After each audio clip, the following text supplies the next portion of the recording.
And welcome into the hard count. About a few seconds ago, before we're ready to go on air, five-star edge Dylan Stewart commits to South Carolina. We have a ton to break down. We're going to break that down here in just a few minutes with Josh Newberg, national recruiting analyst for us here at On3. Yeah, a lot to break down here. We're going to talk about year one head coaches. Just how long will it take for them to eventually compete for a conference title? We got Coach Brown, we got Matt Rule, we got Hugh Freeze, we got Luke Fickell. There is no shortage of new faces at new locations, but how long is it going to take for them to compete for some hardware? We will break it down. Y'all know how we do it here on the Hard Count. This is the People's College Football Show. We would not be the People's College Football Show if we did not involve the people into the show.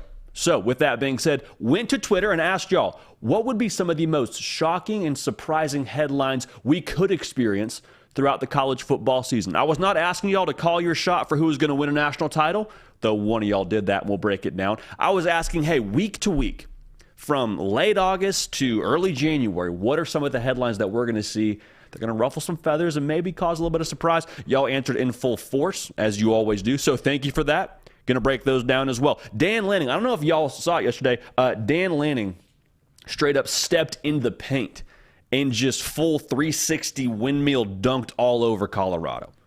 Someone asked him, what was your reaction when you heard Colorado was leaving for the Big 12, leaving the Pac-12, and just bold face, looked right in the camera and said, I had no reaction. Have they won anything in a while in the Pac-12? I don't think so. Thing is, he's not wrong. But with the nature of what Colorado is right now, and with Coach Prime there, and with what Oregon hopes to do in 2023, got to unpack this one a little bit, because if I'm an Oregon player, hearing my head coach say that fires me up. I'm ready to run through a brick wall for Dan Lanning if I play at Oregon. Also, we had Dylan Stewart commit a few moments ago. We're going to break that down. KJ Bolden is set to commit right here on the On3 YouTube channel, so make sure you're subscribed. I don't want to break down the intel or all that. Make sure you're subscribed to this channel so you can find out where he goes. 1, 2, so you can stay up with all that via the Inside Scoop hosted by Josh Newberg, just dropping bangers every single week for you. Where is the most impactful spot for him to potentially land up at? A couple of schools I want to break down that are getting the most buzz for him right now, but again, he's going to announce right here on the On3 YouTube channel.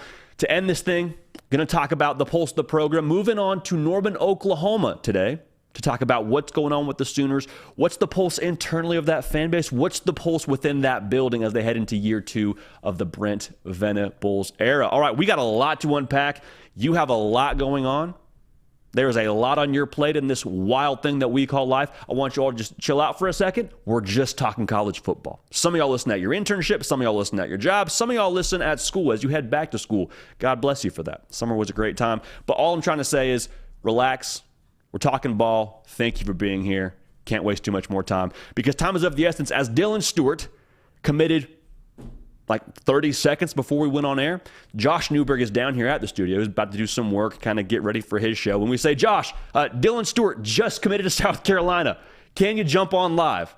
Josh is a pro's pro. He says, where do you want me to sit? Line the camera up. Let's get after it. So without further ado, welcoming on national recruiting analyst for On3, Josh Newberg. Josh, 1, thank you. 2, how are we doing, man? Man, what a morning it's been. We didn't know this was coming. Well, Dylan Stewart had insinuated that he was going to make a decision before August ended, but he also had said at times that he was going to take this thing the distance. So we didn't really know, but as more chips started to fall this summer, Dylan Stewart committing to South Carolina is not a surprise. Now, maybe the timing of it all is a surprise, but this has been trending in that direction. Now, there's a lot of people that didn't want to believe it was trending in that direction, but if you follow the inside scoop and you also follow the visits, then you would know that South Carolina was in position to land the number 2 player in the country, edge Dylan Stewart. I mean, it sounded like it was South Carolina and Ohio State going back and forth. And the pitch for Ohio State, it felt like you can kind of fill in the blanks for yourself there. Hey, Larry Johnson put a lot of guys in the league. Ohio State consistently had phenomenal defensive lines. What was it about South Carolina for them to land Dylan Stewart? Josh, was it the relational side of things? Was it the SEC? Well, what was it that put them in position to land this commitment before the season even started? Of course, it's relationships. That matters a lot. But also, I think they convinced him that everything he needed was in South Carolina, from friends, family, personal development, professional development. The coaches, the coaching staff there was going to be able to take care of him. He saw it all, and he saw it many times. He visited South Carolina nearly double or triple some of the other schools that were even considered favorites to land Dylan Stewart. So this had been a long time coming. South Carolina just didn't pop up out of nowhere to land the number 2 player in the country, 5-star plus edge, Dylan Stewart. He goes 6'5", 250 pounds, huge wingspan. He's been clocked at a 4.6 40. He is an absolute freak at the edge position, and South Carolina fans are partying on a Tuesday morning. I mean, they land Nicholas Harbor from the D.C. area, and now they land Dylan Stewart from that same area. Is South Carolina starting to maybe find themselves a little bit of a pipeline from D.C. to Columbia? I mean, there's a lot of good talent in that DMV area, Josh. Yeah, they really are, and they're finding their footing. And last year when the Nicholas Harbor rumors were going, South Carolina was a team that everybody had in that top group, but not a lot of people were giving the credit to them to be a finalist, to be able to close out on a 5-star with all the attention, because Nicholas Harbor was one of the lone 5-stars still remaining for that second signing day. So they had a ton of competition for him, just like they did with Dylan Stewart. And, there was predictions made for Ohio State. When he went down to Miami, there was a lot of momentum that Miami would have a shot at him. He visited Alabama. He visits Georgia. He goes to Michigan. But in the end, it's Shane Beamer doing what Shane Beamer's been doing for the last 12 months, and that's recruiting and landing big-time gets like this one, Dylan Stewart. Absolutely unbelievable. Well, Josh, thank you so much for jumping on at the drop of a hat. Also, shout out to the production team. This news breaks. Grab a South Carolina hat. One, tap you on the shoulder, get you in the studio, put a helmet behind you. Josh, last question before we get you out of here. How much of an impact do you see this having for South Carolina now going forward? Because they landed Nicholas Harbor last year. Pretty much at the very last minute you could land someone on the second signing period. Now they've got the 5-star edge defender Dylan Stewart already committed, and they've got some runway here with the fall. Do you think this could maybe be a thing where they kind of use this as some momentum going forward, kind of some rocket fuel for the Gamecocks? Without a doubt. And they've already been doing a great job recruiting the trenches. They got a pair of offensive tackles in Josiah Thompson and Cam Pringle that are some of the best in the country. Now you flip over to the defensive side of the ball, you added Dylan Stewart. They're not done yet. They got their sights set on Daniel Hill, a running back out of Mississippi that they're battling Alabama for. And right now, if you're a South Carolina fan, you got to think that you can beat anybody on the recruiting trail with Shane Beamer and his staff right now on this Tuesday morning, where 5-star plus edge Dylan Stewart is a Gamecock. Putting out the chest a little bit more if you're in Columbia today, kind of walking around with a little pep in your step. Josh, you're about to host a bunch of big-time commitments here on the On3 YouTube channel. I want to give you a chance to tell the people about that before we let you go. Oh, yeah, we're fired up. On Saturday, we're double dipping. We have Amari Jefferson around 3 p.m. Then we have the 5-star plus safety, KJ Bolden, number 1 safety in America. He will be committing live on the On3 YouTube channel at around 6 p.m., and then on Sunday, we're not done yet. We have Nathaniel Frazier, running back out of California. Big time weekend coming up on the On3 YouTube channel. Guys, make sure you're all tuned in. Make sure you're clocked and locked. Josh, thanks so much for jumping on at a moment's notice. You're the absolute man. I have a funny feeling we're going to do this again real soon. We'll have you on again Thursday. We'll break down KJ Bolden Absolutely, recruitment. JD. Have a great show. Appreciate you, Josh. Again, Josh Newberg, the man, the myth, the legend, national recruiting analyst for us here at On3. Also dropping bangers weekly with the Inside Scoop. Would encourage you to subscribe for that, as well as for the number of commitments that are about to happen right here on the On3 YouTube channel. Hey, thanks for everybody tuned in live right now. Thanks for everyone that was just at the drop of a hat, jumping in, see Dylan Stewart commits and being able to roll with us here. No huddle, no mercy is kind of how we're rolling right now. So thank you for that. If everyone could like the video that's tuned in live, a little thumbs up button under the picture. We'll get to over 100 likes. That'd be phenomenal, and we appreciate you in advance for doing that. Okay, so that was a little bit of an audible. Like I said, we're about 30 seconds to go to showtime. Dylan Stewart commits. You see the Hayes Fawcett bomb drop. You see the On3 Recruits bomb drop, and we're go time. So that was kind of how we got down to start the show. But I appreciate everybody being here. We talk college football exclusively year-round. If you like it on YouTube, we're here Tuesday, Thursday, 11 a.m. Eastern. Have some more news coming for you on the potential schedule for the fall. So I would encourage you to be locked in for that. We're also on podcasts, though. If you like it on Apple, we're on Apple. If you're more of a Spotify person, we're on Spotify. You go ahead and type in The Hard Count with J.D. Piquel, and you're going to find us. Promise you. So thanks again for everybody tuned in live. Let's get to over 100 likes. That'd be phenomenal.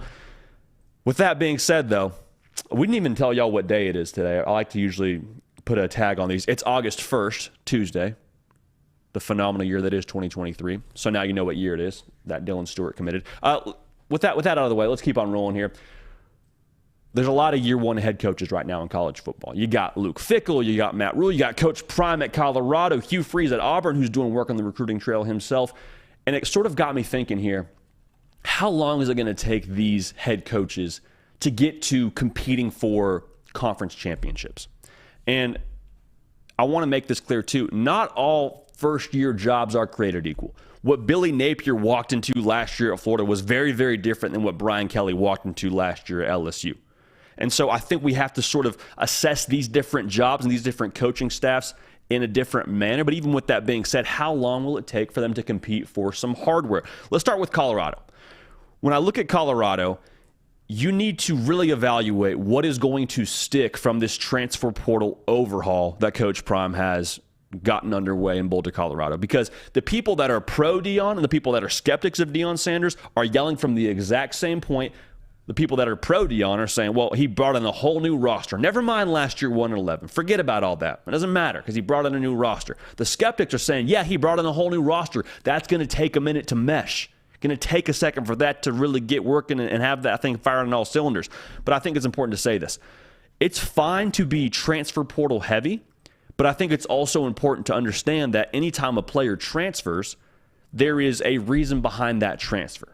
For me personally, I jumped in the transfer portal as a graduate transfer. I had one more year to use. I had graduated from my school, and I wanted to go play somewhere else and get a different college experience. Some kids jump in the transfer portal because of, personal reasons with the family. Maybe they have a coaching staff change. Maybe they fit better in a different system. Like, there's a lot of really real reasons to transfer. Now, with that being said, there's also a lot of negative reasons for kids to transfer.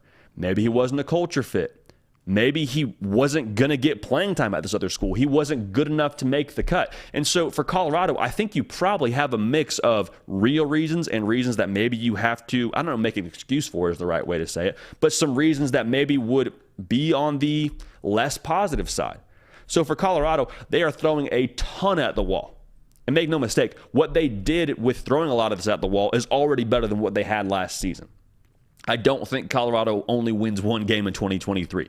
Spoiler alert. But even with that being said, with what Coach Prime is doing right now, it might take a second for us to figure out exactly what hit rate he has in the transfer portal with over 50 guys coming to his roster. Now, I will say this, though. Going forward for Colorado, the Big 12 and the move for them to that conference is going to boost them from a recruiting standpoint. Because no longer do you have to tell kids about what they're going to have to do with the broadcast perspective with the Pac-12. And, hey, that's too bad your mom and dad want to watch you play. They better make sure they have the right streaming package. You want to watch us play? Turn on ESPN, turn on Fox. That's a boost for them. Also, Coach Prime, he's got ties to some of the most talent-rich states. Not far from California, being in Boulder, Colorado. He's got ties to Texas, lived there for a long time, coached there for a long time at the high school level. He's from the state of Florida. Like, he's got his bases covered from that standpoint. But I think with what he walked into at Colorado, there's going to be a settling period. There's going to be a second for this roster to kind of, filter out who's going to stay and who maybe isn't the guy that you want starting for you on Saturdays. Got a lot of pieces, though. Shedeur Sanders, I think, is going to surprise a lot of people. Travis Hunter, undeniably one of the best athletes in college football, was a top recruit coming out of high school. There's no secret with that. But it might take a second for all 22 to get on the same page with this staff and get it corrected. So when I look at Colorado, I think it's fair to say by year 3, then we can accurately assess what Coach Prime is going to be. By year 3, I think you can start to talk about, depending on the track record from year 1 to year 2, okay, now we have a real picture as to what we can compete for at Colorado. At that point, I think it's Coach Prime's team. So for Colorado fans, for those of y'all watching Coach Prime and what he's got going on, give it 3 years, is what we're trying to say. Give it 3 years. Now, Wisconsin and Luke Fickell, very, very unique situation he's walking into. Because a lot of the time, not majority of the time, but a lot of the time, you have a head coach walk into a new job where a coach was fired, and it is just a dumpster fire. Like, you got to tear out the foundation of the house. You got to knock the whole thing down and start over, like what Coach Prime is doing at Colorado. Now, at Wisconsin, that's not the case. This is a team that won a bowl game last year. This is a team that still has some pretty decent talent on the roster, Braylon Allen being one of them, grown man running the football for them. They've got some pieces here. I think the roster and the culture has some solid bones to it. So when you look at what he could do going forward, Wisconsin isn't building in the most brutal conditions in the Big Ten West. It's the Big Ten West, not the AFC West. Okay, they don't play Michigan. They don't play Penn State. Their toughest game is against Ohio State. And when you look at the Big Ten West in the last year of what the Big Ten having divisions, Wisconsin has a very real path to getting to Indianapolis and playing for a Big 12 title, for a Big Ten title. Last year, Purdue won the Big Ten West. Guess what their record was? 8-4. Luke Fickell and company, they have I believe the over-under win total for them in Vegas is somewhere around 8.5, 9 wins. They have a very real chance to get to Indy and to play for a Big Ten title. Now, do they win the Big Ten title? Is their roster at a place where they can beat a team like Michigan or beat a team like Ohio State or heck, Penn State, should they come out of that side of the Big Ten? I don't know. I think it's a little bit too soon to make any definitive statement about that, but I think it does come down to, for them, the efficacy of the new pieces they've added. And I'm not just talking about on the field. They went and added a quarterback. A couple quarterbacks. They went and added who their starting quarterback's going to be in Tanner Mordecai. They went and added 4 new wide receivers via the transfer portal because of what that new game plan is going to be under Phil Longo. They're going to be balanced. Don't get it twisted, but they're going to throw the football a lot more than what we've seen from Wisconsin in the past. Still going to have your neck rolls. Still going to have your tight ends. Still going to have your tough run game, but they're going to try and throw the football around the yard. How well that works in Luke Fickell's first year, I think, determines how far they can go in year one. But I already told you, for Luke Fickell and company, I think the first year that he's there, I think they can very much so compete, at least, maybe not win, but they can compete for a Big Ten title. And there's a lot made about the new Big Ten next year with USC and UCLA joining the party and no more divisions. And absolutely, that's going to, in some way, shape, or form, impact Wisconsin. You would imagine USC is probably in the top tier of the Big Ten. You have USC and probably in the top tier in the Big Ten. I think I just said USC twice. You have USC, Ohio State, Michigan, probably all in that top tier within the Big Ten, probably Penn State as well. But I don't think you see Wisconsin just fall off a cliff with adding USC to the party there. So with that being said, I like where Wisconsin sits. I like where Luke Fickell is, and I think that this could be a year where they really make some noise in the Big Ten. And if they do, that's going to be crucial for what they do on the recruiting trail. If they can keep adding talent with the way this conference is changing, watch out for Wisconsin. Again, I think you can expect competitiveness for the Big Ten title in 2023 in Luke Fickell's first year. Now let's move on to Auburn. Hugh Freeze has proven very, very clearly he's not playing with y'all. Like, look at what he's done on the recruiting trail. He's flipped 2 5-stars, 1 from Bama, 1 from Georgia, and right now is just absolutely swinging away in the transfer portal. Added over 20 guys. And for Auburn, we probably talk about them totally differently if they're in a different conference. Like, how do we talk about Auburn if they're in the Pac-12? Are we talking about them maybe having a chance to win that conference? If they're in the ACC or the Big 12, we're like, where are they in the top tier in those conferences? But the unfortunate reality for the good people in Auburn, Alabama, they're in the SEC. And with what Hugh Freeze inherited from a roster and from a talent perspective, he got a broken boat. There was holes in the bottom of it. The sail was kind of torn up. And so he sees that and says, I need some more tools. I need better talent. Goes to the portal, adds a bunch of players, adds Peyton Thorne to probably be his starting quarterback this coming season, and is trying to put it all together. Now, that'd be one thing if you're doing that and putting the boat out to sea in the ACC or in the Pac-12 or one of those conferences, but you're doing it in the SEC. You're doing the revamp and the rebuild and the fixing of a roster that I'm using as a boat here. You're trying to put together a boat within a monsoon. That is the SEC. Like, that is a very tall task. And even though he infused a ton of talent, the several million-dollar question is, how does that mesh in year one? Same thing we said about Wisconsin. How does that fit together in the first year at Auburn? Because I'm not questioning the talent. I'm not even questioning Peyton Thorne. I'm not questioning all the guys they brought in. But even with how they could hit the ground running at Auburn, there's still the question of depth. Because behind these 20-plus transfers they added, I don't know that you feel enormously confident about the guys behind them. They've got to have some guys really step up here. Now, sometimes adding a new staff to the mix can equip some of those other players to step up and to be able to, be better. But even with that being said, I think for Auburn, it's going to take a second here. I love the direction. I love what they're doing on the recruiting trail. Heck, if they land KJ Bolden going forward in the 2024 cycle, like what do we say about Auburn in a couple of years here and the direction they have with talent under Hugh Freeze? I love the direction. I don't love 2023 for them to be the year where they just pop up and beat a team like Georgia or beat a team like Alabama and compete in the top tier of the SEC. So for Auburn, I like another cycle for them. Get them another cycle of transfer portal guys. Get some of those recruits in-house. Give Peyton Thorne another year as a starting quarterback. Let it sort of run its course a little bit here. Let's get a little bit more footing at Auburn, and then we can start to talk about what they're going to be in the SEC. So for Auburn, give them at least 2 years is what I would say for Hugh Freeze. Now, Matt Rule potentially could be the most interesting coach in this whole discussion. Really quickly, make sure you're subscribed. Make sure you like the video. Everybody tuned in live. We appreciate you. We got triple digits of y'all tuned in live, so thank you for that. Make sure you like the video, and we'll keep on rolling here. So thank you for that. All right. Now, Matt Rule, like I said, fascinating. Because when he was at Temple, when he was at Baylor, both of those situations were down bad. I mean, especially Baylor. There were people that wanted Baylor football to get the death penalty. And he walked into that. Took him 3 years to get him to a Big 12 title appearance. That's typically been his track record. Year 3 is really that big pop year for Matt Rule. Now, 2 things are interesting about Nebraska and about college football right now. One, Nebraska is in a better roster situation than both those schools were when he took them over, both Temple and Baylor. Also, the transfer portal exists in a way it did not when Matt Rule was at Baylor. I understand it existed, but the fluidity and the mobility for players to move schools and to play right away, like that's something that Matt Rule hasn't been able to utilize yet in the college game. So my question for Nebraska and how they revamp under Matt Rule, how long, I'll rephrase that. What is the jumping off point for them is a good gauge for how long it's going to take. Because this year is going to be fascinating with, do they win 6 games, or are they a team that somehow pops and wins 8 games? Do they fall back down and win 5 games? Like, what is the jumping off point for Nebraska? I don't even think the people at Nebraska know.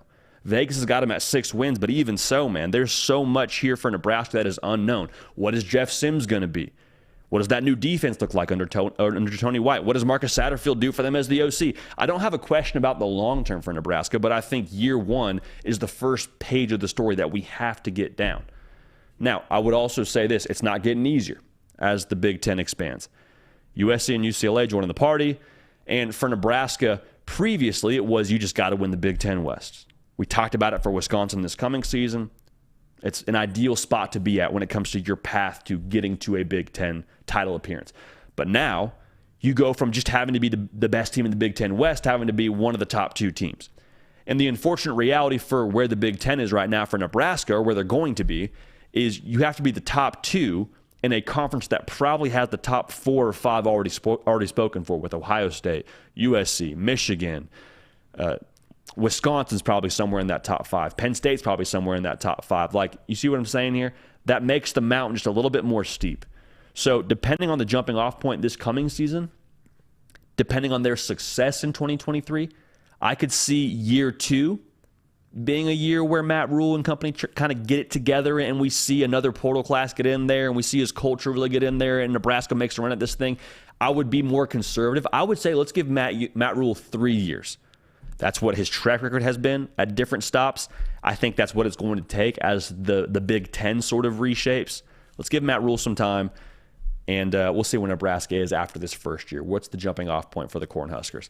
Even so, man, a lot of big-name head coaches all across the country that are going to take their first hack at it at a new location. So I'm excited to watch that. I'm excited to see what those schools look like at the end of the year. Hugh Freeze now, man, keep an eye on them.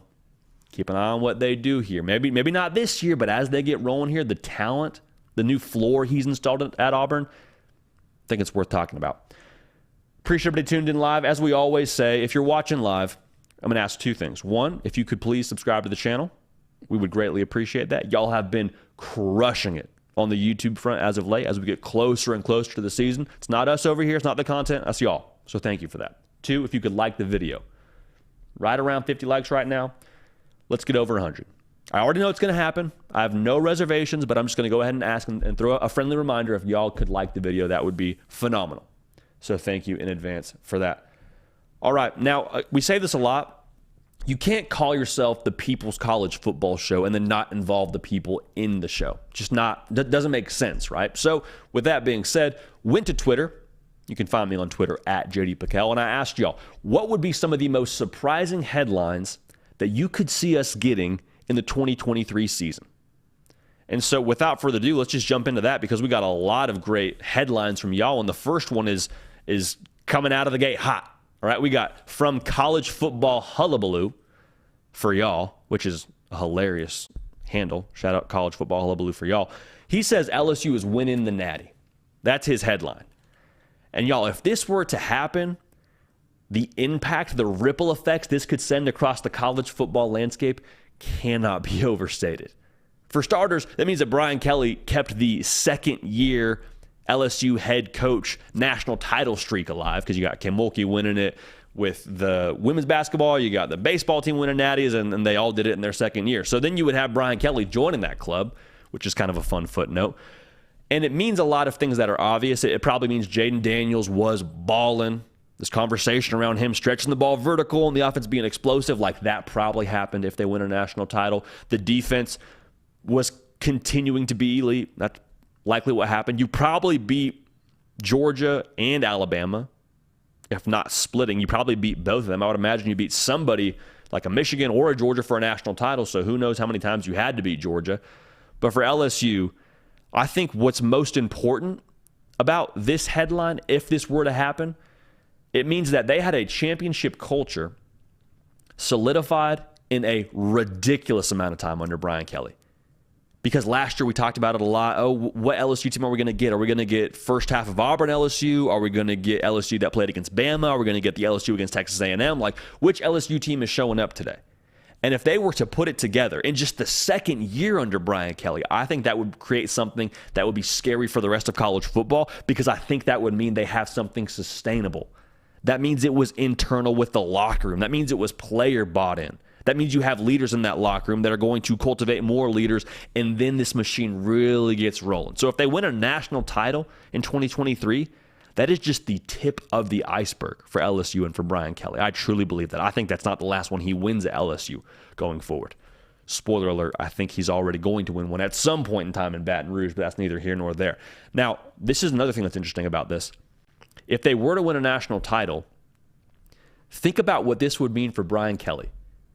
Because he left Notre Dame, and there was so much made about him leaving Notre Dame, and so much that he said, essentially saying, hey, I didn't have what I needed at Notre Dame. He didn't say it that bluntly, so I'm going to say it for him. He didn't have what he needed to compete with the Bamas, with the Georgias, with the Ohio States, the Michigans. He didn't have that at Notre Dame. Resource-wise, recruiting-wise, all that. He was kind of handcuffed a little bit. And so the heat that he took leaving Notre Dame, it was hot, all right? There was a lot thrown his way about leaving Notre Dame. If he wins a national title in year 2 at LSU, that means Brian Kelly and the bet that he made on himself, all that he said he needed, was right. That means he made good and he cashed in on his bet. So you would have to love that for Brian Kelly, unless, of course, you are a fan of the Fighting Irish in South Bend. So a lot to unpack there, but if LSU wins a natty, the impact of that on the college football landscape would be enormous. Appreciate everybody tuned in live. Like the video, subscribe to the channel. KJ Bolden committing on this channel. Make sure you're locked in. That's all I'm going to say. Now, Florida Sooner got at us and said Oklahoma returns to the college football playoff partly due to a weak Big 12. Now, Oklahoma making the college football playoff, I don't think that's nearly as far-fetched as some people want to make it out to be. Because Brent Venables went 6-7, and there's so many punchlines and all the jokes made, about Oklahoma and all that they didn't achieve in 2022. And I get that, I understand that, but they lost 5 games by 1 score, meaning they were in the majority, if not all of the games that they played. One of those 1-score losses was to Florida State, who's going to be a top 5 team to start the year. So, for Oklahoma, if they were to make the college football playoff, it means a couple of things. It means the portal additions that they made defensively probably fixed that defense. Defense was bad, no other way around it. Brent Venables knows that. That's why he went to the portal and added 9 cats via the defense. It also means offensively, you probably saw Dylan Gabriel take another step in that offense. You probably saw his development under Jeff Lebby and the time they've spent together. Probably see some dividends there. Even more importantly, you see someone on the outside at the wide receiver position, whether it's Jaleel Farouk, whether it's Angelo Anthony, you see somebody step up big time and be a go-to alpha dog wide receiver for them. Because that's how this offense is built now. That's how this offense is built. We're going to run the football. We're going to go fast. We're going to spread you out. We're going to win outside. We're going to strike up the band. That's how we get down in Norman, Oklahoma. That's what Jeff Lebby wants to do. And for them to be able to do that probably means they're averaging somewhere around 40 points a game, which is what every team that made the college football playoff averaged last year. Now, Oklahoma, they averaged over 30 last year, but that incremental bump to get to 40 points a game and see the defense improve, that's how they get to the college football playoff. Now, if they get to the college football playoff, probably means they won the Big 12. Now, our friend Florida Sooner is saying that he thinks Oklahoma making the college football playoff would say something about where the Big 12 is. Thinks the Big 12 could be maybe a little bit weaker. And I don't think it's impossible, but I would be very much surprised, which I guess kind of goes hand in hand with the exercise, if that were to be the case. Because to be real, I think Texas is going to be real good. I think Texas is going to be really good. And for Oklahoma fans, you probably want Texas to be good because you want to go through them. Now, do you want them to be good every single year? Maybe not. But you don't want the asterisk of, well, Texas was down bad. Well, they had some injuries along that roster, and now we don't get to claim the 2023 season like we want to. No. You want Texas to be at their best, and you want to beat Texas. That's what rivalry is all about, baby.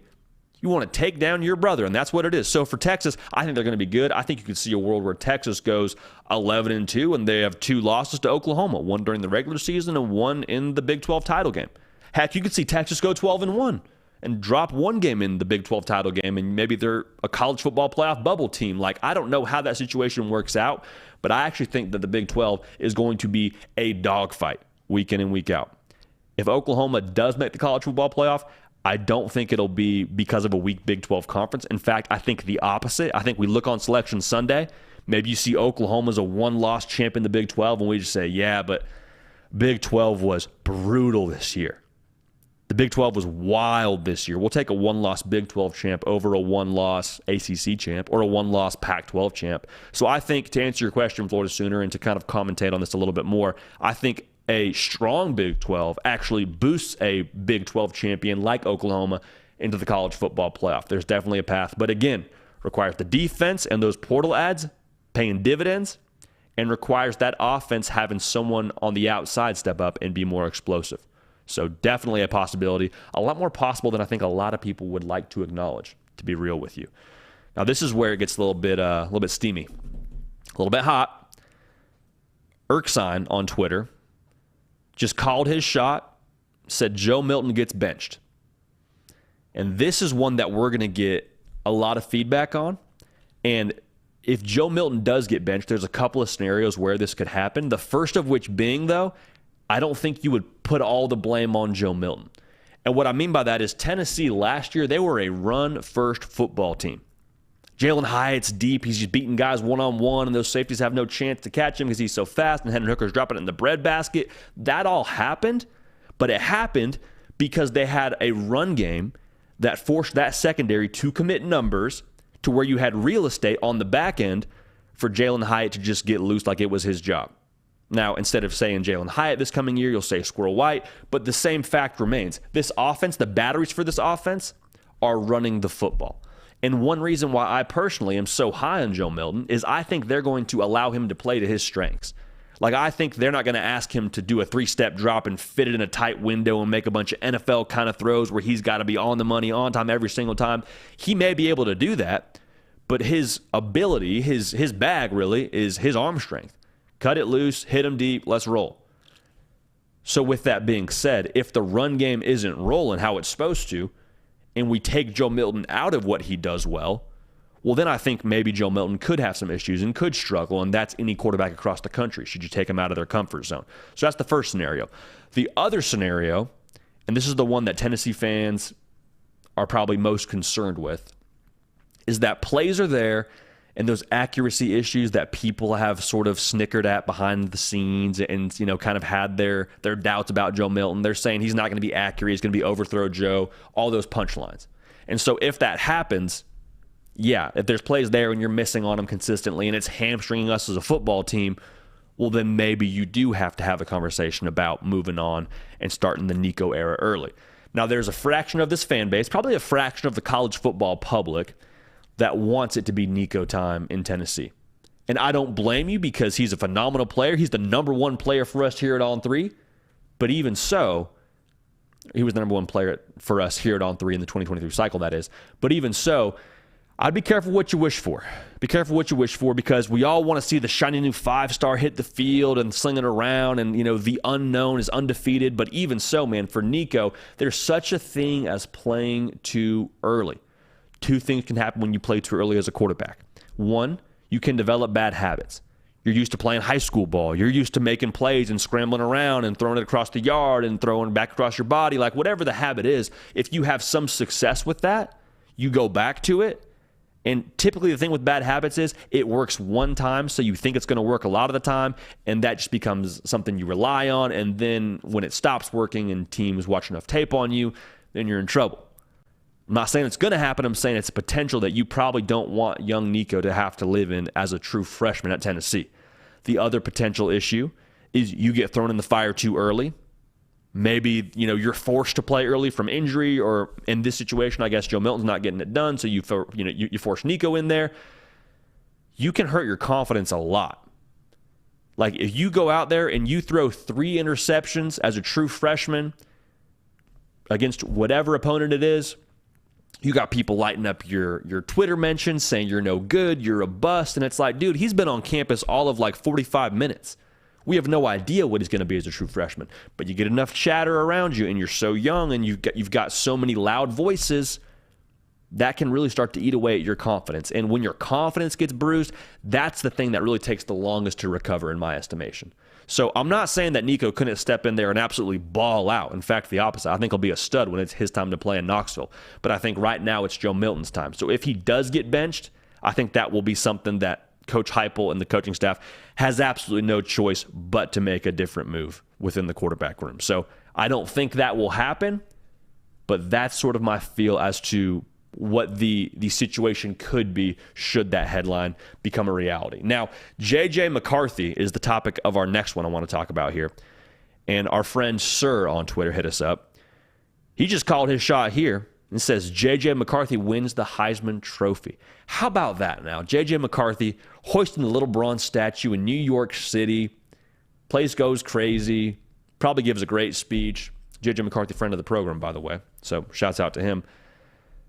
It's easy to breeze past this headline and say, oh, yeah, Michigan's probably going to be one of the best teams in the country. He's the quarterback for that team, so they're probably, the 1 or 2 ranked team in the country. And, yeah, he gets the award. Big whoop. No. If J.J. McCarthy wins the Heisman, the impact of this would be enormous. Because think about who else is on that roster. Blake Corum, who probably woulda, shoulda, coulda been invited to the Heisman Trophy ceremony a season ago had he not gotten hurt. Donovan Edwards is probably going to put up numbers as well. Like, the identity of this team a season ago was we're going to punch you in the mouth, we're going to run the football, and that's going to be how we get down. So if J.J. McCarthy wins the Heisman Trophy, that means this offense is playing a style of football to where he is able to put up just ridiculous kind of numbers. Because people say stats don't matter. They matter for the Heisman Trophy.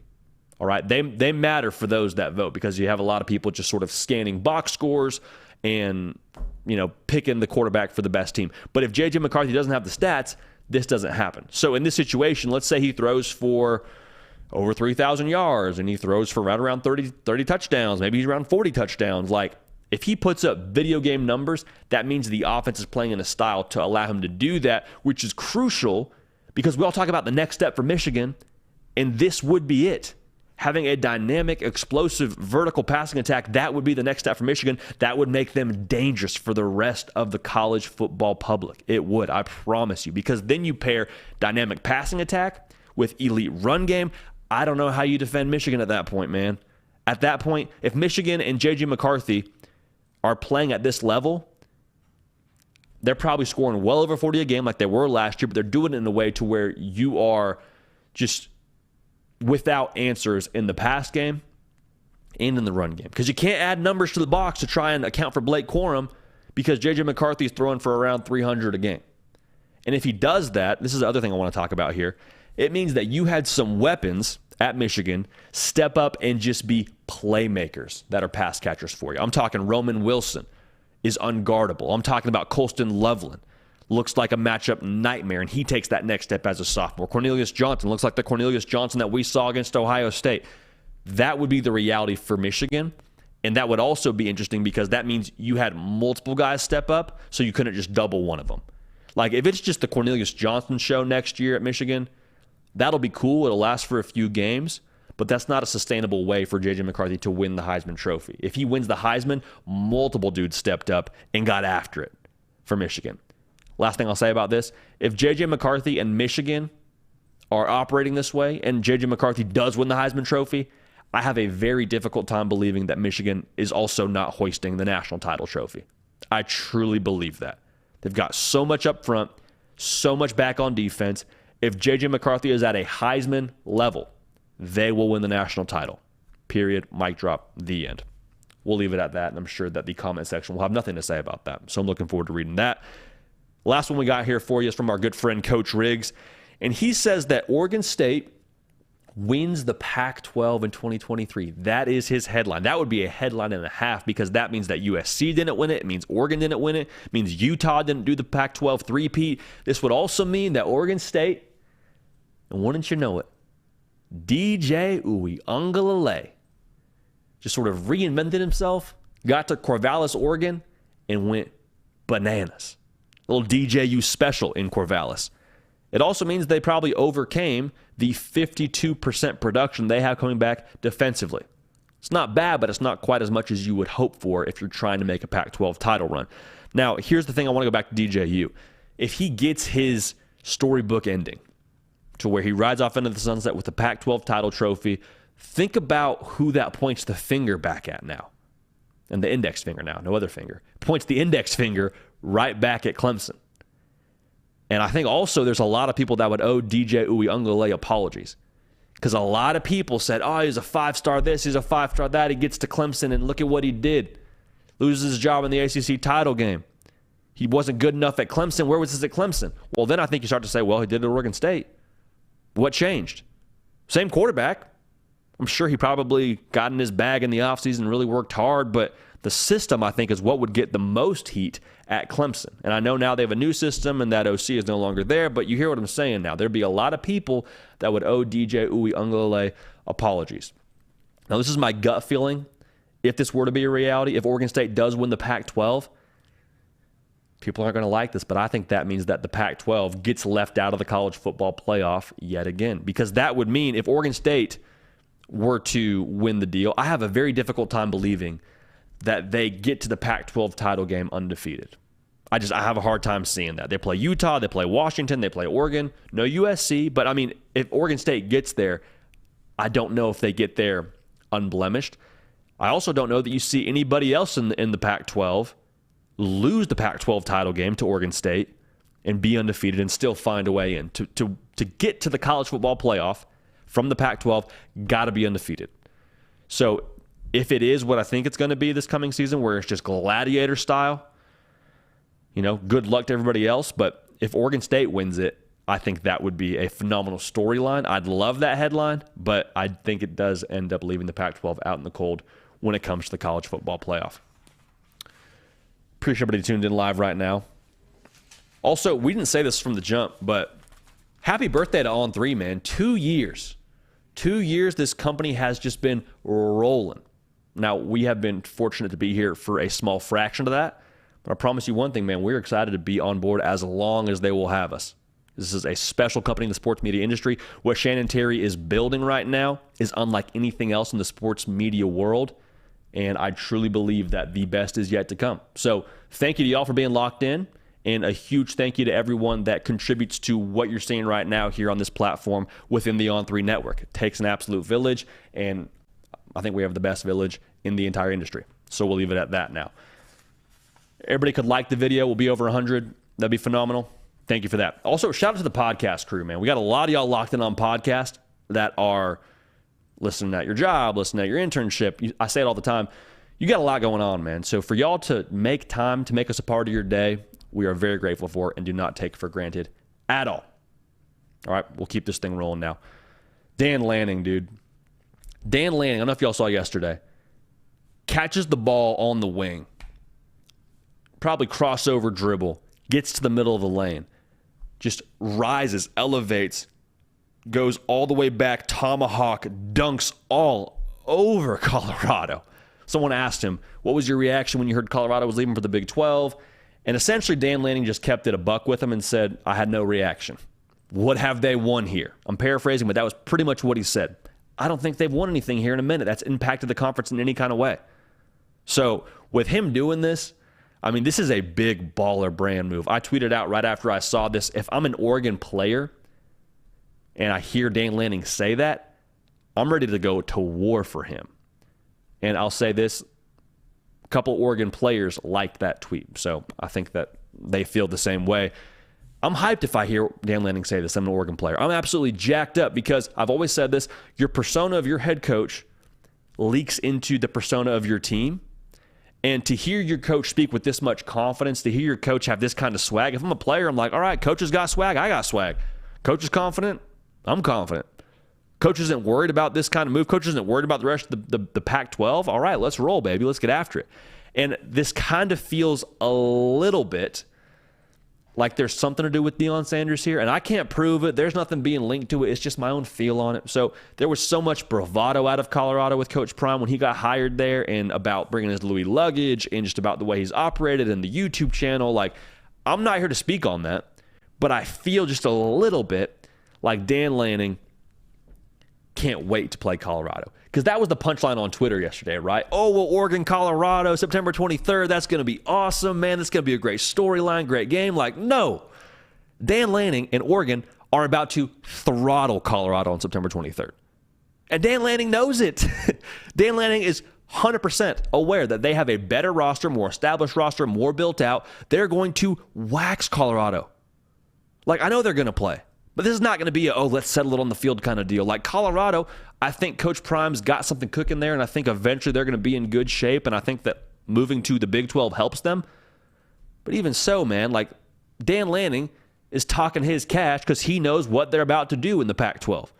And I think Colorado was the subject of this whole, conversation, which makes sense. But I think even so, man, take Colorado out of it, this was an interesting peek into the Oregon psyche and where they're at right now under Dan Lanning. And it kind of made me feel just a little bit, it kind of reminded me just a little bit of where Michigan was before they started winning Big Ten titles, going into that Big Ten championship year. Like Michigan, they hadn't won the Big Ten title, but they were still talking like they were the bully. And for Dan Lanning and for Oregon, I think you need to see yourself as the bully before everybody else gets to see it.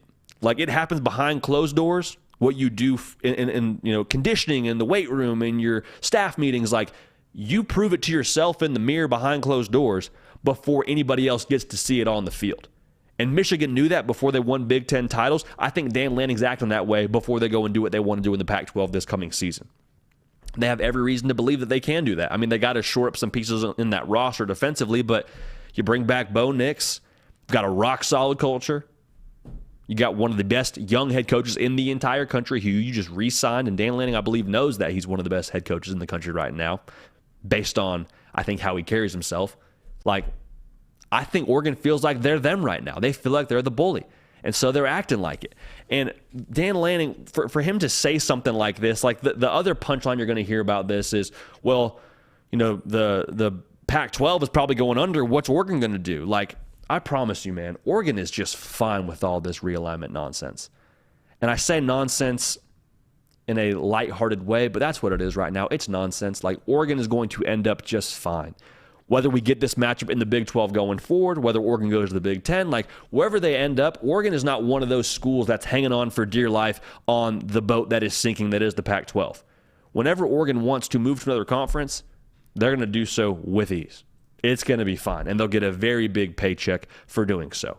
So I don't think Oregon stays in the Pac-12, spoiler alert, But going to this season for Dan Lanning and for Oregon, I'm very excited for that Colorado game because it'll still be fun to watch the storylines going into it. And I promise you, Deion Sanders and his clapback will be nothing short of elite. But Dan Lanning and Oregon, they feel like they're the bully. They're making no mistakes about it. They're making no excuses about it. And that's how they're acting right now.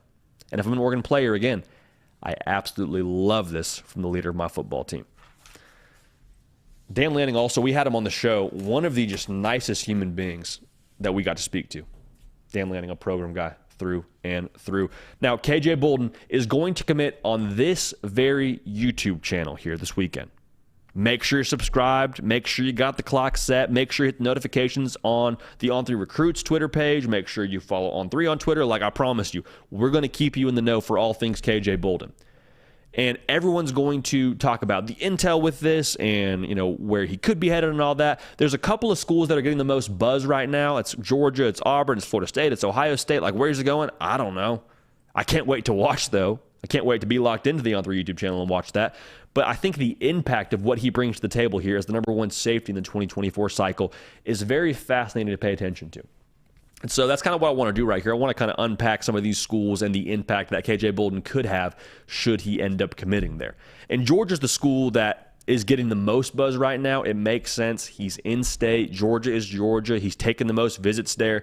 And if they were to land KJ Bolden, yes, the rich get richer, but it also ensures that that secondary is going to stay stocked with the talent that got them to those multiple national titles previously. Now, you still have to develop him. You still have to put him in position to succeed. How early does he play? I don't know. It seems like a lot of 5-stars go there and kind of take their time. Not all of them, but some of them. KJ Bolden, if he were to go to Georgia, just continues to, like I said, ensure that that secondary stays at a championship caliber operation. And I don't think that can be overstated. Make sure you subscribe. Make sure you like the video. Make sure you follow me on Twitter and on Instagram. Again, cannot stress this enough. KJ Bolden is committing on this very YouTube channel.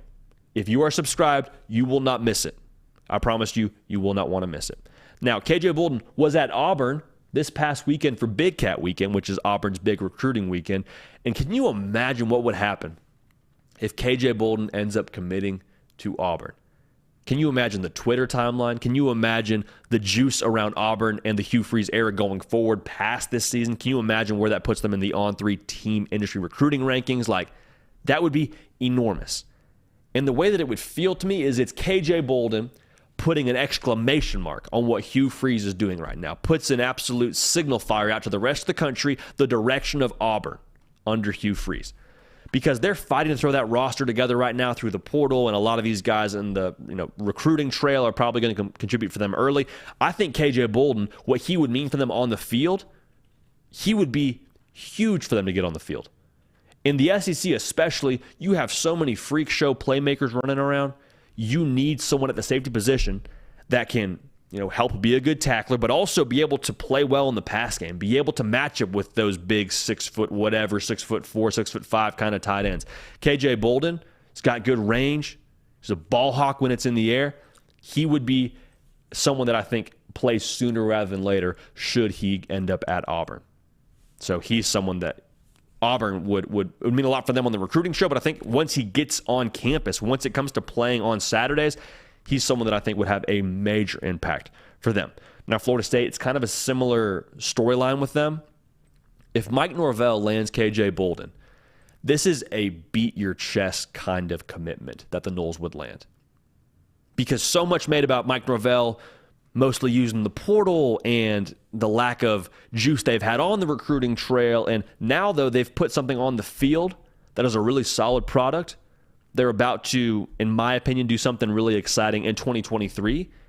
And landing KJ Bolden over schools in the SEC, out of the state of Georgia, that would be a moment where we always say, oh, okay, so this is what Mike Norvell is going to be at Florida State. So this is now Florida State having some firepower on the recruiting trail. And if they can start recruiting like that in the southeast region in Georgia, and then also kind of have some more steam in the state of Florida, like Florida State now, the wheels kind of start turning, the machine gets some more juice, the steam starts coming off that thing, then that thing kind of gets some more momentum. So is it a game changer for them in terms of landing KJ Bolden? On the recruiting trail, yeah, I think it might be. You look at the safety position. I was talking to Josh Newberg before this show got rolling here, and he was telling me, he's like, listen, at the safety position to Florida State, a little bit thin. KJ Bolden, as talented as he is, again, the number one safety in the country, 5-star plus kind of player, you probably ask him to play early at Florida State as well. He's not a guy that you probably see handing out Gatorade or Powerade, whatever it is at Florida State, on the sideline and walking up and down with towels. Like, no. He's probably on the field. At the very least, you have packages for him. Maybe he's a guy that plays day one, which we'll see what happens if he does go to Florida State and all that. But you hear what I'm saying here. His impact at Florida State would be immediate, and it would be massive. Ohio State's the last team I want to talk about here. And the narrative, or not the narrative, the explanation for KJ Bolden to Ohio State speaks for itself. They run a 3-3-5 defense, meaning they play 3 safeties on the field at a time. In Jim Knowles' defense, you ask a lot of the safety position. No way around it. You do. Last year for Ohio State, some issues in the secondary. And they went to the portal and they tried to revamp that. They got some pieces in the secondary to add that. But if you could have a guy like KJ Bolden on campus for at least 3 years and have him add a little bit more security to that secondary and allow him to develop in that system and be able to kind of be the quarterback of that defense. Having a 5-star plus number one safety in the country being the quarterback of your defense, if you're Jim Knowles long term, I think that would be exactly the position Ohio State would like to be in. So this may not be an exhaustive list. These are just some schools I want to talk about that I think deserve some chatter on the potential impact. But Georgia, Auburn, Florida State, Ohio State, if he were to go to any of those schools, would make any and all of those coaching staffs extremely happy, and the impact at all those schools would be enormous and I think would be relatively immediate. So keep it locked right here. Keep an eye on this YouTube channel. We will have KJ Bolden's commitment for you live. If you're subscribed, you'll be the first to know. All right, man. Over 100. Never had a shadow of a doubt. Was never worried about it. Took y'all less than an hour. So thank you for that. Cannot stress enough. Thank you for y'all contributing to this operation and continuing to tune in live and continuing to subscribe and continuing to like that's sort of the currency for us in terms of being able to gauge y'all's locked in nature of this. So thank you for that. All I want to say. Thank you for that. Now, one more segment before we get out of here, or rather get to y'all's thoughts and concerns, which is a good reminder. If you have not yet, get your questions, concerns, thoughts into Nick Brake, who is the keeper of the queue, who's about to join us here in just a few minutes. We're going to answer those in real time. So thank you in advance for getting those in. All right.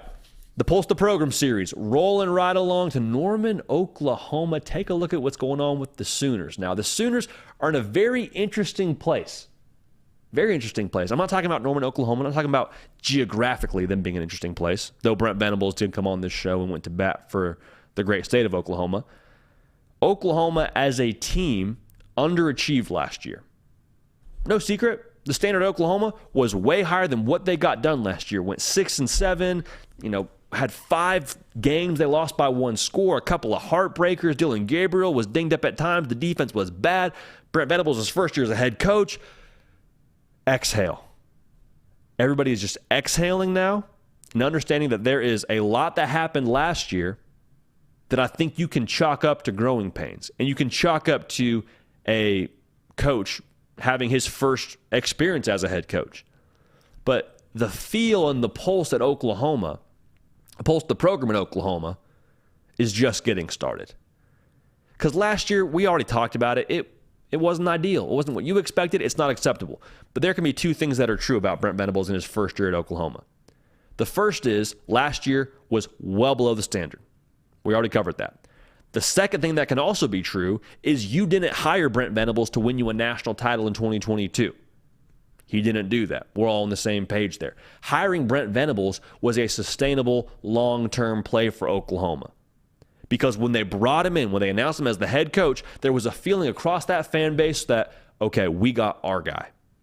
Not a guy who's just going to be a good coach, not a guy who's just going to win some football games here. We got a guy that fits what we are here at Oklahoma, who's tough, who's disciplined, who's going to have a physical product on the field, who's going to play defense, who's going to be hard hat and lunch pail kind of mentality. That's what we want to get back to at Oklahoma. A lot of people, when Lincoln Riley left, that some of it was maybe, fan bases feeling a little bit bitter that you're leaving for the school with palm trees and Hollywood and all that. But there was also, I think, a very legitimate part of this fan base that was very honest in saying, we appreciate what he did for us here at Oklahoma, but to be real, he didn't match up with what we are as a brand and as what we want our football team to look like. And Brent Venables is that for them. So going back to what the pulse is, they are just getting started. You cannot judge a man by his first year on the job. He doesn't even have all his players in yet. And Brent Venables understands that he does not have the roster currently at the end of 2022 to compete for how they expect to compete in 2023. And if you don't believe me, trust his actions. He went to the portal and got 17 transfers, 9 of them on the defensive side of the football.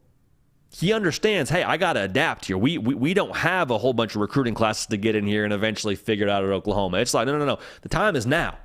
The time is now. Yes, we're just getting started, but the internal feel with we're just getting started is you haven't even seen anything yet. You haven't even seen what we're going to be.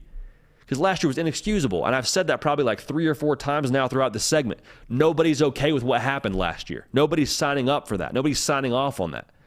But with Brent Venables and the personnel he's now added, the defense is going to be, at the very least, they're going to be faster, going to be more talented, going to be more versatile, which is what is required of an Oklahoma defense under Brent Venables. And the offense with Dylan Gabriel, another year under Jeff Lebby, if he can stay healthy, they have a chance to build on what they did last year and do some really exciting things. Because all that was said about them being 6-7, a lot of people forgot to mention the offense still scored over 30 points a game, and they were in every single game. You don't get points for being in every single game, but the fact that you went toe-to-toe with the team in Florida State that's going to be a top 10, top 5 team to start the year, I think deserves some kind of recognition for Oklahoma. So for Oklahoma, they feel like they're just getting started. You can make all the jokes you want about 6-7, make all the jokes about Brent Venables not really being the head coach for Oklahoma and him being in over his head. Like, that's fine. They hear all the chatter on the outside, but that fan base and the people in that building, they know what they're capable of in 2023. They know they have the second best roster in the entire Big 12 conference. And they're looking at last year and saying last year is last year. We got a new team. We have a new approach. We have more stamina based on what we learned last year. Like, let's go. Let's bounce back. Winners respond. It's what Brent Venables said at Big 12 Media Days. Winners respond. So Oklahoma, the pulse of the program is they're just getting started. They love all the naysayers. They love all the doubt, and they cannot wait to make a statement in 2023. And I can't wait to watch it, to be real with y'all. It's going to be a whole lot of fun to watch what Oklahoma is. And their last year in the Big 12, we didn't even really mention that. They're headed to the SEC next year. You don't think Brent Venables understands the sense of urgency they need to be better in the Big 12 this upcoming season, to be better and ready for the SEC? He knows that. He knows all that. So they're going to let him talk, and Oklahoma is going to get ready to handle business. So it'll be a lot of fun to watch. One of the best storylines in college football. All right, as we always do on this show, want to involve y'all into the party. There's a lot of y'all that are new to this show, so thank you so much for being tuned in. We talk college football year-round. So if you like college football and you don't want to take a break from it and you wish other outlets would cover it 365 days a year, well, you found your spot. So thank you for being locked in right now. But one of the things that we do on this show is we go to the live chat at the end of our shows and just open it up and kind of have a good old kickback and say, what's on y'all's mind? What are your questions? What are you concerned about? Heck, what are your takes? What are you thinking about this upcoming season in the college football world? So to break that all down with us, we bring on the heavy lifter extraordinaire, the future MVP of the Germantown Kickball League here in Nashville, Tennessee, Nick Brake. Nick, how we doing, big dog? What's up, man? I've got a pretty intricate question from Slade Swan to open us today. Okay. Ask JD, what would happen if we had a one-loss Tennessee, a one-loss Georgia, and a one-loss SEC champ Alabama? Which one of those would be in the playoffs? Wow. A one-loss Tennessee, a one-loss Georgia, and a one-loss Alabama. Yeah. Well, my gut would be that Georgia would be the team that lost in the SEC title game. I'm guessing Alabama, so we're kind of filling in some blanks here with who these teams lost to. I think Bama would have lost to LSU. I think Georgia would have lost in the SEC title game. I guess you're saying Tennessee lost to Georgia. So there's a lot of things that go into play there.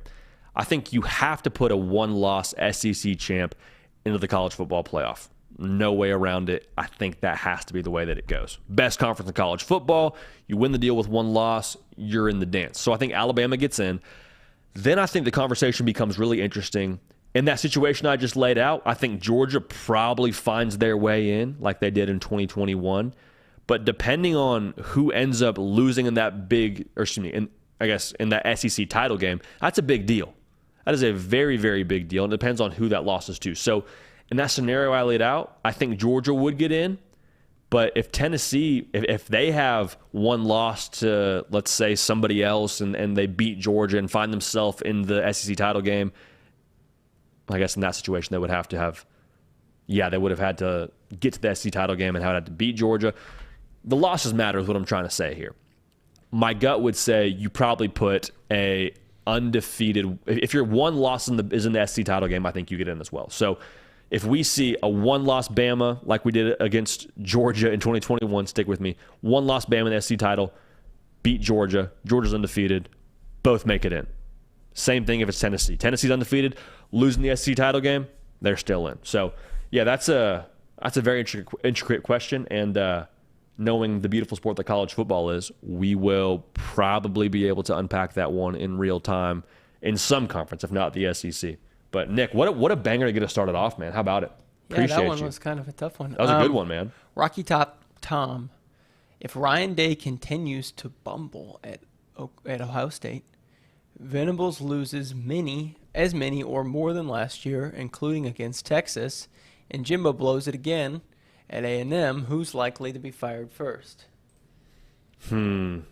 I look, That's Rocky tough. Top Tom's always in the chat. He hates all three of these teams. Rocky Top Tom just choosing violence. Every time, yeah. It's tough for me to imagine a world where Brent Venables gets fired after 2 years. I think that's tough. It's also tough for me to imagine that Ryan Day gets fired after being like 45-6 as a head coach. Jimbo Fisher is the one that you probably look at the closest because of the lack of success there. That would be, I guess, 2 years in a row where they kind of missed the mark with a really good roster. So that's the one I would want to pick. But, Nick, I mean, it's like $70 million to buy my guy out. $70 million.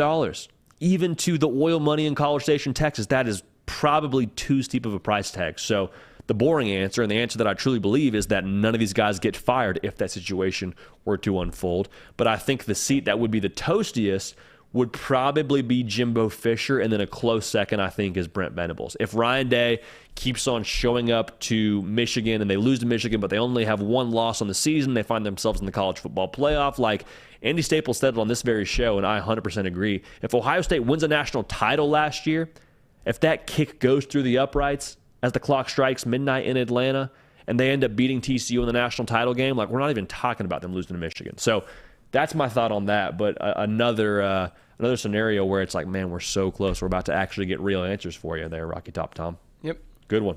Kellop, thanks for the chat. Thanks for the super chat. Morning crew, love your take on Auburn, but I have to ask, who do you think got a better steal as the new head coaches, considering deep pockets and resources? I think J.D. Naring on the 4 coaches that you talked about in the opening segment. Man, I'm biased. I think Matt Rule's phenomenal.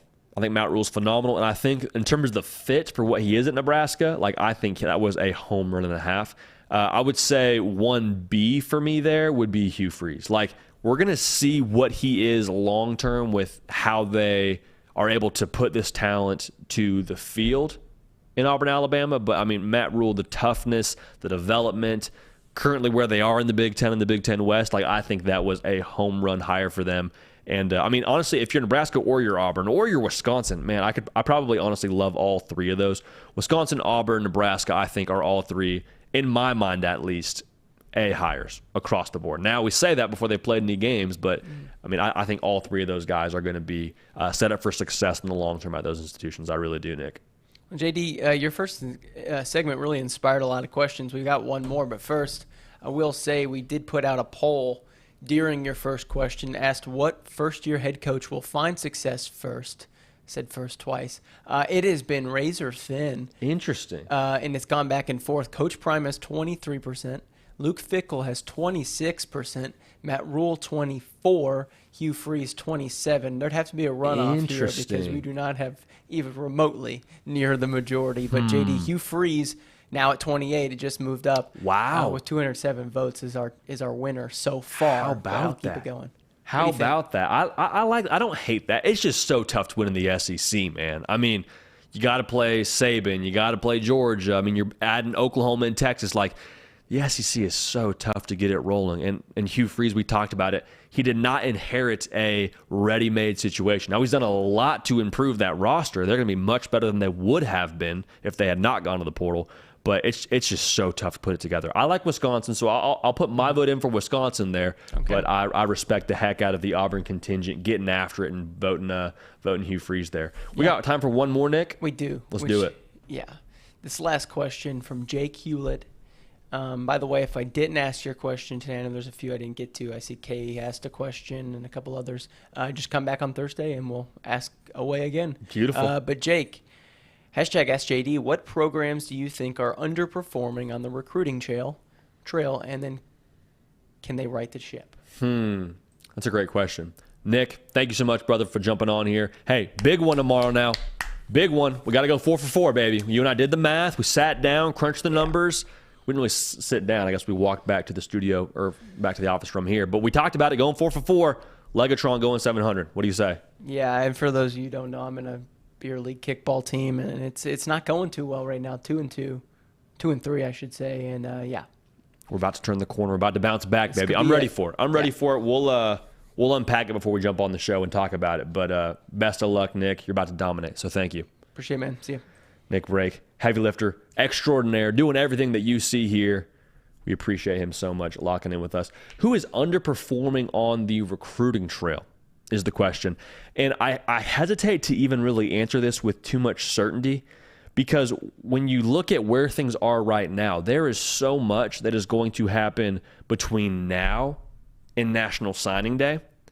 And so I think if I had to give you an answer right now, I would be curious to see what Coach Prime does at Colorado as we get closer to the stretch, we get closer to, having pen meet paper. They've had a lot of smoke around who they've been in the race for. I think they're going to be a factor for a lot of kids, but when it comes to actually committing and actually landing top guys, I'm curious to see if they don't make a push more in the fall or closer to signing day. So that's the answer I'd probably give right now. I maybe expect a little more out of Coach Prime, just given his way that he's attacked the transfer portal. But even so, if your team isn't where you want them to be right now in the On3 industry team recruiting rankings, sit tight, give it some time, and check back in right around early December. And that'll give you a good gauge for where you stand. And even then, watch our signing day show because I promise a lot of movement will happen on the spectacle that National Signing Day is.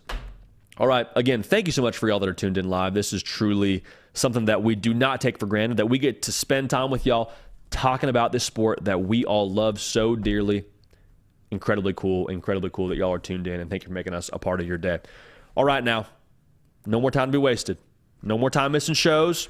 There's a lot of things going on the recruiting trail, a lot of things going on in the college football world. We got realignment stuff shifting around. Make sure you're subscribed. We got a show live Tuesday, got a show live Thursday, 11 a.m. Eastern. Again, be on the lookout for more news about the schedule going forward. We'll have some updates for you there. Love y'all, man. Appreciate y'all. We're going to keep this party rolling. We will see y'all next time.